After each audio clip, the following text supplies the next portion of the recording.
आम्हाला तिकडे येण्याला स्कोप नाही, पण तुम्हाला इकडे स्कोप आहे, तुम्ही येऊ शकता, असे म्हणत मुख्यमंत्री देवेंद्र फडणवीस यांनी शिवसेना ठाकरे गटाचे प्रमुख उद्धव ठाकरे यांना 2 दिवसांपूर्वी ऑफर दिली होती।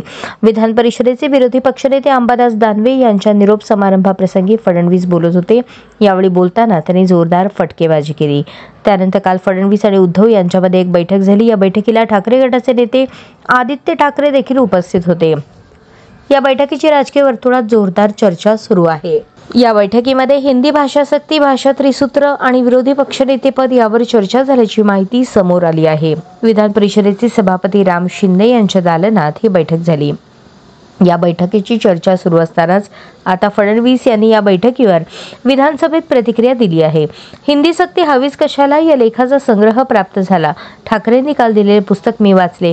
कोणी कोणाला भेटले म्हणजे युतीसाठी भेटले असे होत नाही, असे फडणवीस यांनी या बैठकीबाबत बोलताना सांगितले।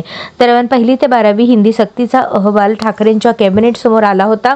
ठाकरेंच्या कॅबिनेटने अहवाल स्वीकारला होता, असा दावाही फडणवीस यांनी केला आहे।